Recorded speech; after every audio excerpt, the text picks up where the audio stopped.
Good morning and welcome to our live virtual hub today. My name is Kev Smith and I'm a development worker at the Dundee Carers Centre.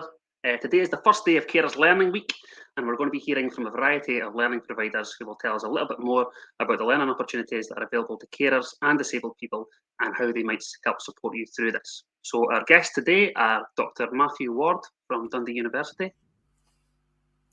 Hi Matthew. Hello. Hi there. Carmel Thompson from the Adult Literacy team in Dundee. Hi. Hi, Carmel. Hi. Claire Gammy from Abertay University. Hi, everybody. Hi, Claire. Thanks for joining us. And we also have Naomi Smith from LEAD Scotland, who unfortunately can't be with us today, but has kindly provided a short recording.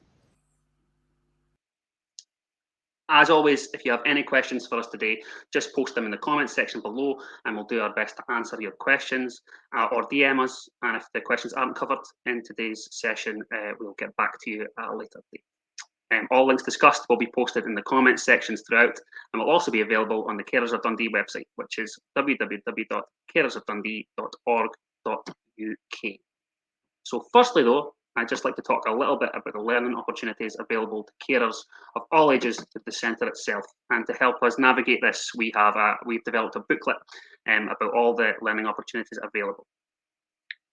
So I'll let that come up. So the Dundee Carers Centre offers a range of free and flexible ways for you to gain nationally recognised qualifications, which recognise the learning, training, skills and personal experience you have gained as an unpaid carer.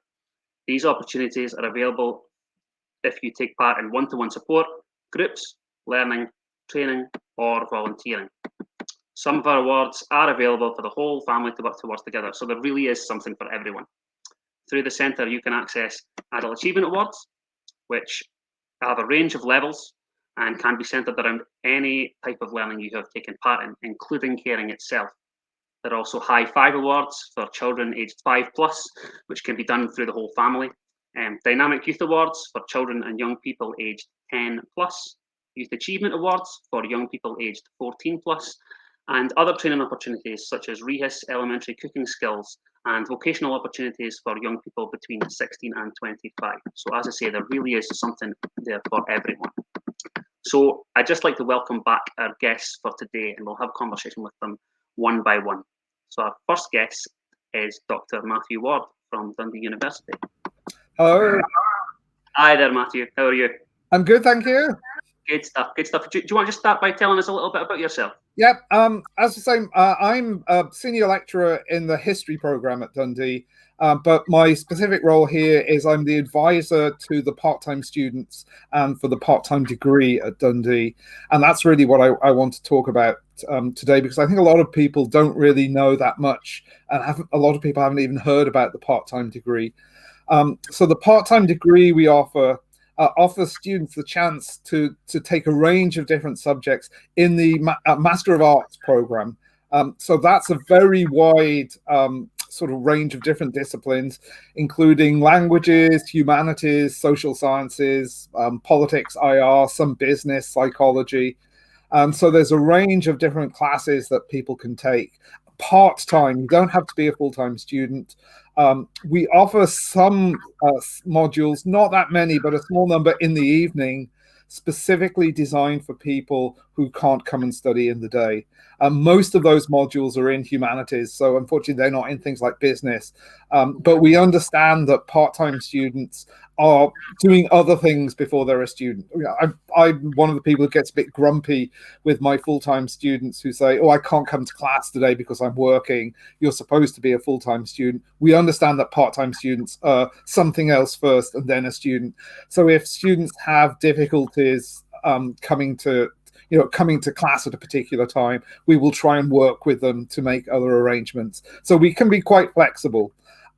It may sound like a big thing to try and do a full 4-year degree. There are actually various different exit points that you can leave at, so you don't have to do all of the study. If you were doing the degree exactly half time, it would take 8 years, which is a long time. But you can do a certificate, you can do a diploma, you can do an ordinary degree or a full honours degree.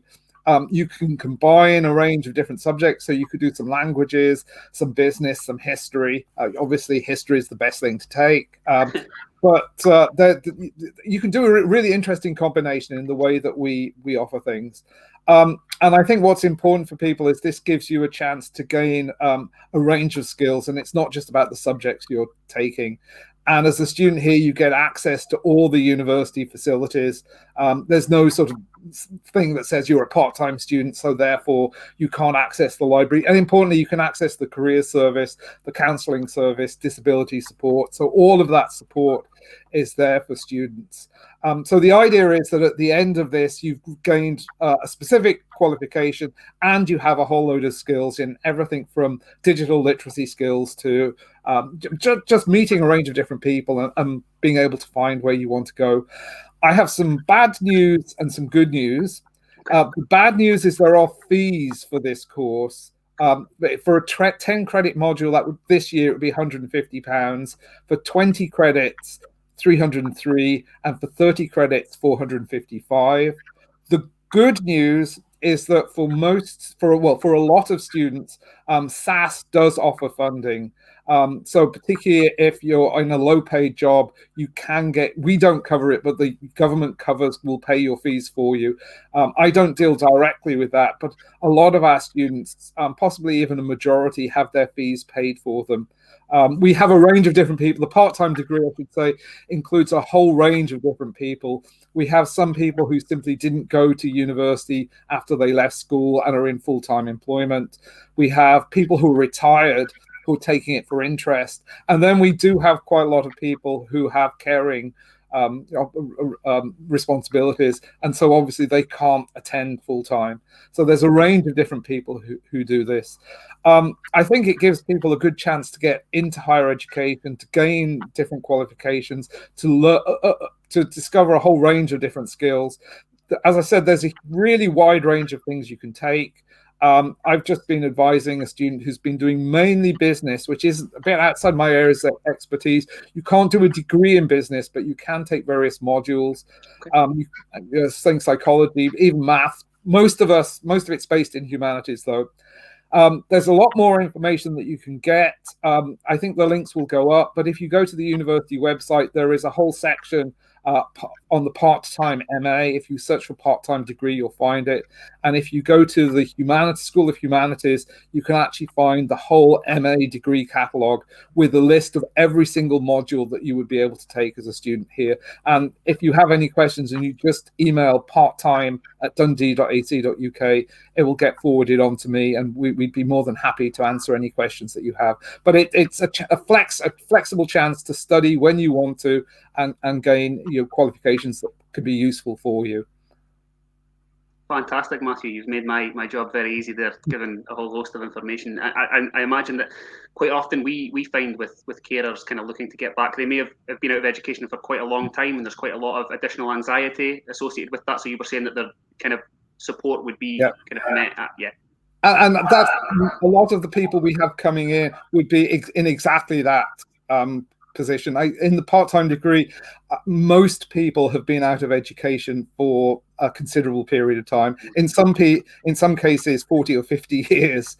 But it's pretty standard that people have been out of education and are coming in possibly with non-traditional qualifications. So if you're coming in for a part-time degree, we look quite closely at your qualifications, and often we'll just ask you for a chat because people can have very different qualifications to get in. It's not the full-time degree. We look at things differently. Absolutely. That's fantastic. I think sometimes when I've maybe taken students along to universities or to different institutions or whatever, sometimes they feel like they might not put that they're a carer on their application, or they might not tell the university. They might feel that would count against them, that they would somehow be penalised because there might be an assumption that they can't.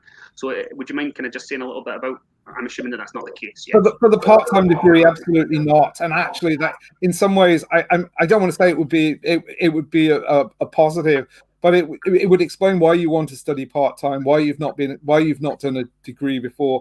And as I was saying, a lot. I mean, I couldn't guesstimate the numbers, but a lot of the people we have on the part-time degree are carers. I only know about this I know about this. I'm very aware of it because through COVID, of course, a lot of people have been having to self-isolate because they're carers. And then you actually start to realize just how many people are in that situation.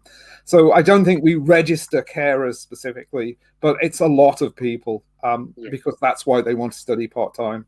Yeah, a hidden majority sometimes. Yeah, that's it. Absolutely, absolutely. That's fantastic. So there's plenty of links that people can follow, and as far as getting in touch, there's a kind of, is there a section on the, I'm sure we'll be putting that up, but yeah, I sent the links in earlier. I can share them later, but there's two main links that I sent, that one just about the part-time degree and one about the modules that you can study. Fantastic. That's fantastic, Matthew. Thank you very much for telling us about that. Really interesting. Much appreciated. So my next guest, thank you very much, Matthew. My next guest is Carmel Thompson from the Adult Literacy team at Dundee City Council.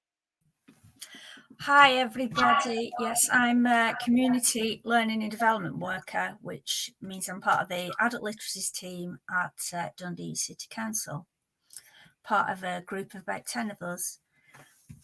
And I know you sent me a few questions, Kev, so I think I'll read each question and then add a bit of information on, if that's okay. Yeah. So you said, what sort of learning opportunities do we offer?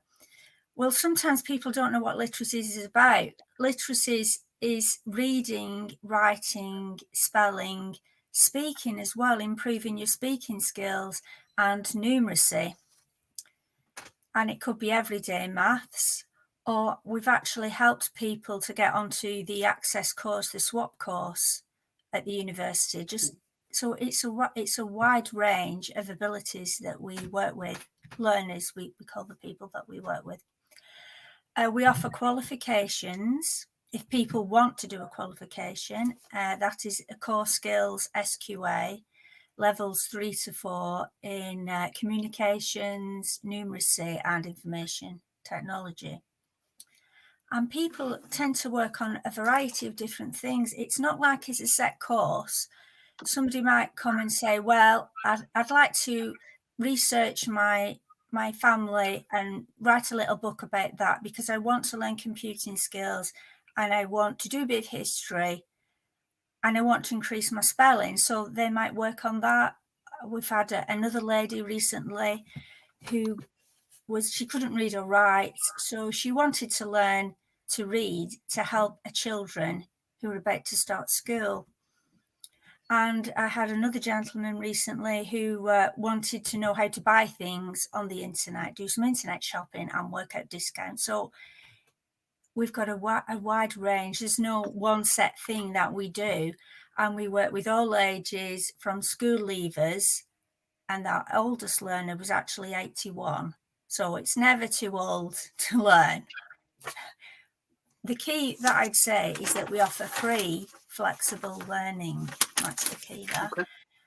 And how do we actually support our learners? Well, we offer one-to-one or in a group setting.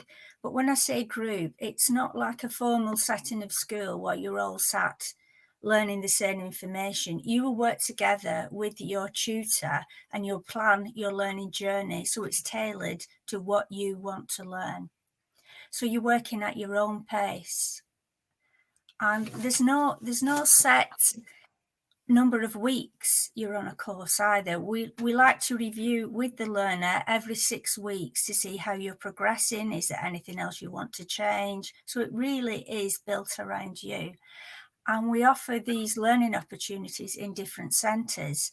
We've got the wonderful Shaw Terrace. I don't know if you know that, Kevin, in the town centre. Yeah, absolutely. Building, yeah. Absolutely stunning building. And we've recently moved there, so that's our city centre hub. And we work in other community centres in around Dundee, such as Meaners Hill, Douglas, Charleston, Kirkton. That's that thing. And how can people find out more? Well, we've telephone number 435808. That's our main telephone number. Or if you search on Literacies Dundee, you will find more information there. And just this week, we're setting up a new Facebook page. So if you just go on Facebook and put in Literacies Dundee, you will find out more about us there. Or alternatively, you could contact me directly. So it's Carmel, just think caramel. That's what I say to everybody. Try and remember my name. So it's carmel.thompson with a P at dundeecity.gov.uk. And me and the rest of the team would love to hear from you and look forward to working with you all in the future. Thank you. Wow, Carmel, so much information there. It seems like people will be met where they need to be met. So whether it's level, whether it's how they get information, how they access it, or the type of groups or the type of environment that they want to work in. Yeah. Fantastic. Well, thank you very much once again. You've made my job very easy there. I really appreciate it. Great stuff. So my next guest is Claire Gammy from Abertay University. Good morning, Claire. I think you're maybe on mute. There we go. Technical. Oh, great. Hi there. Hi. Okay. Shall I just start? If you want to just tell me a little bit about yourself, yeah, absolutely, that'd be great. Okay, great. Hi, everybody. I'm Claire Gammy, and I'm Abertay University's Widening Access Officer. And that's a fantastic job. I love my job. And what I do is I work with people who are thinking about coming to university, but perhaps aren't coming through the traditional direct route from school. So I work with a lot of people who are unsure about what they want to do, and they're maybe a bit nervous about their next steps. So a bit about Abertay. Well, Abertay University is really grounded within the community. It's a modern university, which means it's not very old. We used to be a technical college, and if there's anybody there that's the same age as me, you'll remember it being the Bell Street Tech. But now we've got university status, and we have some excellent degrees. We're very small, is the first thing I'd really like to say about us. We only have 4,500 students, which is really tiny. We're one of Scotland's smallest universities. And this gives us a really kind of tight-knit nature, a real family feel around the university. And it's seen us, I think us being small has led us to win awards for great student experiences. And being small means that the class sizes are very small, and it means that your lecturers get to know you by name and can support you. So as I say, it's a real family feel. Our campus is also small, so it's really hard to get lost in our campus because it's so tiny. And it's right in the middle of the city centre, which is good. We have great relationships with our college partners, and nearly 40% of our students come from college, and they articulate mainly directly into second or third year of their degrees with us. And just to let you know what articulation means, it means that you can go to college and do an HNC, so that would be 1 year at college, and then you come to us directly into second year and do your second, third and fourth year with us. Or if you went to college for 2 years and you got an HND, you could then come to us in third year and do your third and fourth year with us and get your degree that way. And it means that you still get your degree in the same amount of time as you would have done if you'd come to us in your first year. So you still get your degree in 4 years. And remember, if you do that, it's not an unusual way to do it, because nearly 40% of our students have come to us that way. So it's a bit of a big change coming from college to university, but we work really closely with the colleges to ensure that the academic content of the courses match up so that your transition from college into university is as easy as it can possibly be. We also have transition courses that you can come on so that you can learn. These are free and they would happen before you start with us, and there you'll learn things like how the library works, how lectures work. You'll have a chance to meet your tutors. You'll certainly have a chance to meet all your classmates before you even start. And then you'll get information and classes on things like academic writing, how to reference and things like that. So how to find your way around the online system. That's the type of thing I really need to know. So really great support even before you come. And sometimes thinking about qualifications that you might need, sometimes people do think that university's for other people and not for themselves, for people who didn't have other pressures like caring. Well, here at Abertay, about a quarter of our undergraduate students experienced some educational disadvantage. And we would say if you're a carer and you didn't manage to get the grades at school that you were expected to get, that you wanted to get, we would term that you had educational disadvantage, and that's because of the challenging circumstances that you were living in. Well, we take that into account, the fact that you've had hardships while you've been studying, and if you hadn't had those hardships, perhaps your grades would have been better, and then you would have been able to come to university into first year like other people have. So what we do is we look at the qualifications, we look at your background, and then we look at the entry requirements. And sometimes we will give you an adjusted offer, and this will be a lower offer. So we might ask for 4 hires at A, grade A, but we might say, well, 3 hires at A and 1 at B. So it's very much depends on your circumstances. There are some criteria that we work through, but that's why when you're doing the application form, it's very important to put everything that you can into your personal statement, and to get references, to get the referees. If you sometimes you run out of room in your personal statement because there's a limited number of words. So what you do is you get your referees to put in there your personal circumstances. Okay. Being part of the community at Abertay, again, we want to encourage everybody who wants to try and get a higher qualification. We absolutely do.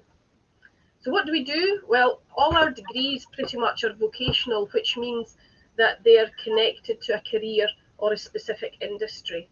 So we have things from accounting, business, criminology and law, to our science courses and things like mental health nursing, food sciences. What else do we have? Sports science and forensic science. And then, of course, we have our computer gaming courses, which we're quite famous for. And these now include rather exciting things like ethical hacking and cyber security.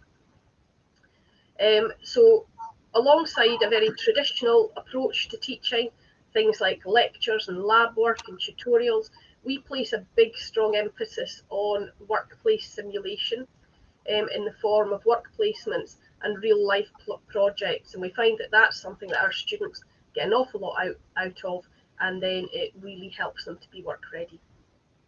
Okay. But you might not have these hires that I've just been speaking about. You might have been out of education for some time. Well, we have a programme called the Ahead programme, and this is an access course which is free, and it requires absolutely no qualifications to get in. There are no entry qualifications, and it runs 2 evenings a week for an academic year, so that's from September through to May.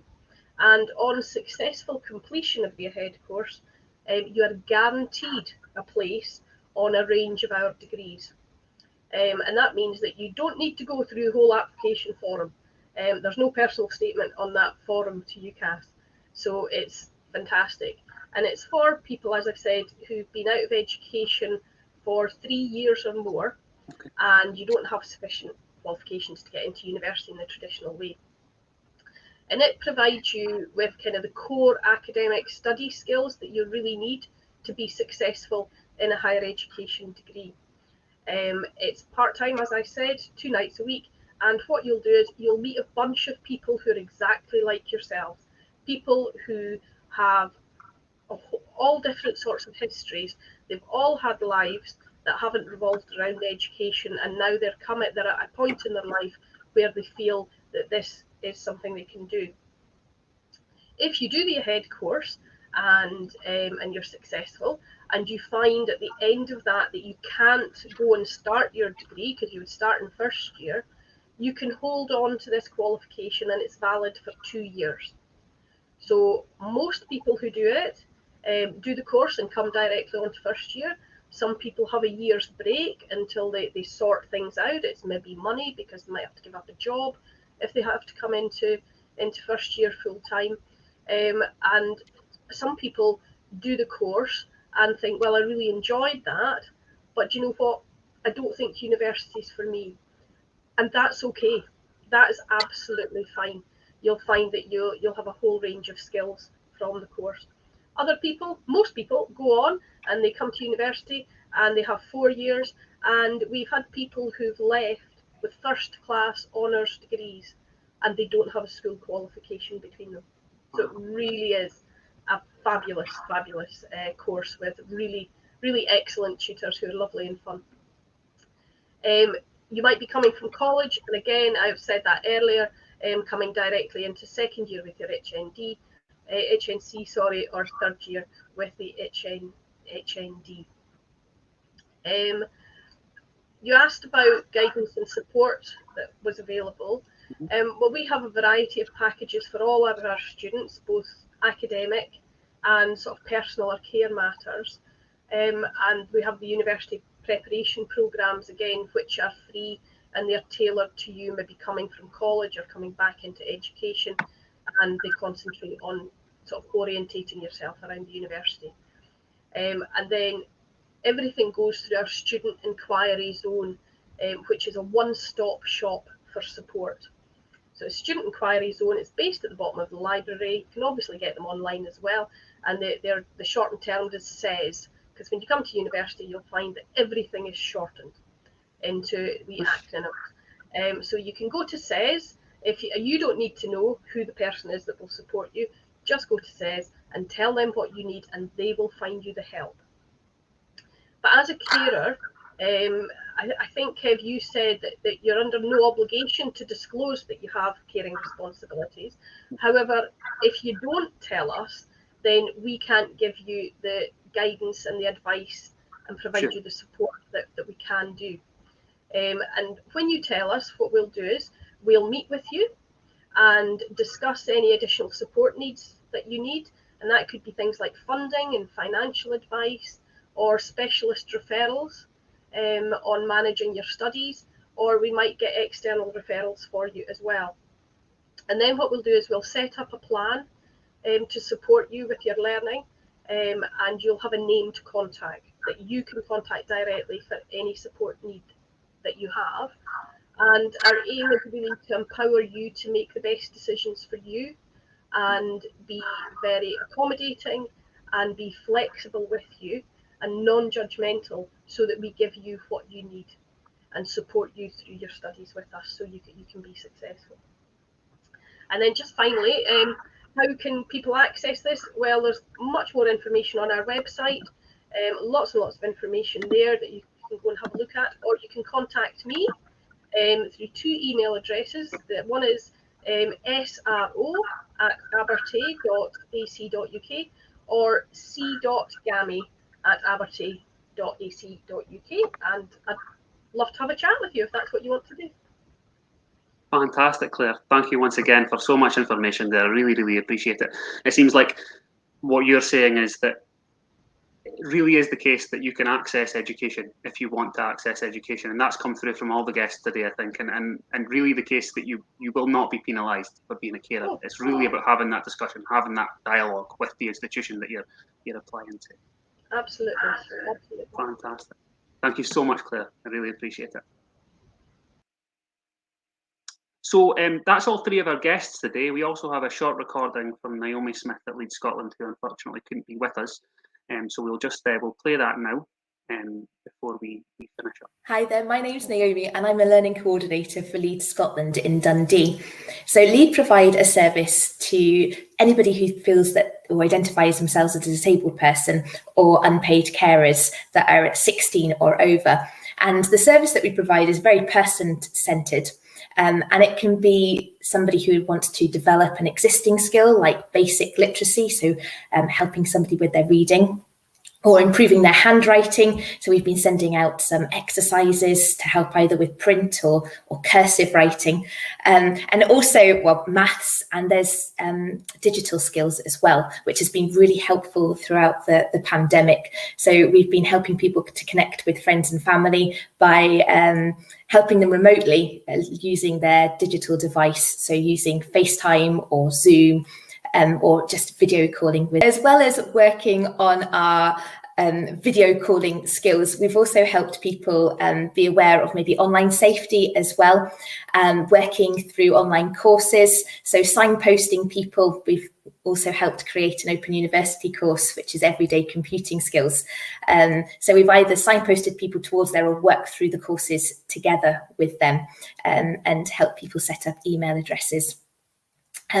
So these do require devices. We also have loan devices that we can lend to people on a short-term basis through LEAD. As well as all of this, we have got adult achievement awards that we work towards with people. So it's giving people an opportunity to gain accredited qualifications, and it's really reflecting on their own learning experiences. As well as that, there's SQAs, so where people can choose a unit that they maybe feel interested in. And that's pitched at the right learning level as well. So that's something, a little bit about all the opportunities we provide for learning. And the support that we have in place is either remote, so we can help people on the phone or via video calls. We've now moved towards a blended approach because we're allowed to be out and about a wee bit. So we can meet people now in person in public spaces, so in community centres or cafes or anywhere that have got COVID safety guidance and processes in place. And that can be really helpful. So we've also previously, before the pandemic, we worked in small groups as well. So hopefully they will be able to continue at some point. And they've been really nice to work towards the Adult Achievement Awards or SQAs. So we've sometimes done IT skills, and you've got the peer support as well. So it's really nice if we can provide that small group experience. As well as working with learning coordinators on a one-to-one basis, we do have volunteers as well. So we, if appropriate, we would match volunteers to learners, and they can provide that one-to-one support. So if you would like to find out a little bit more about our service, we do have a website, and the link is detailed below. The referral form is actually within this website, so you can refer yourself, or somebody else can refer on your behalf. So as well as looking at our website, and you can complete the referral form, you're more than welcome to contact us via email or by telephone, and the details are provided within the link. Thanks very much for listening to me, and we look forward to hearing from you soon. Thanks, bye. Thank you, Naomi. So we haven't had any specific questions posted in the chat, but if you do want to DM us or are watching this at a later date, just feel free to get in touch. So to all three of my guests today and Naomi, thank you, Matthew, Carmel, Claire and Naomi, for joining us today and telling us about the vast and varied range of opportunities available to carers. I'm sure carers watching this will have found this information helpful. So, and thank you to you, the viewers, today. This episode will be available to view on our Facebook page, plus on our virtual hub gallery on our website, where you can also see a list and links to past episodes. Links discussed today have been posted in the comments section, but can also be found on the Carers of Dundee website at www.carersofdundee.org.uk. Thank you all, have a lovely day, and goodbye.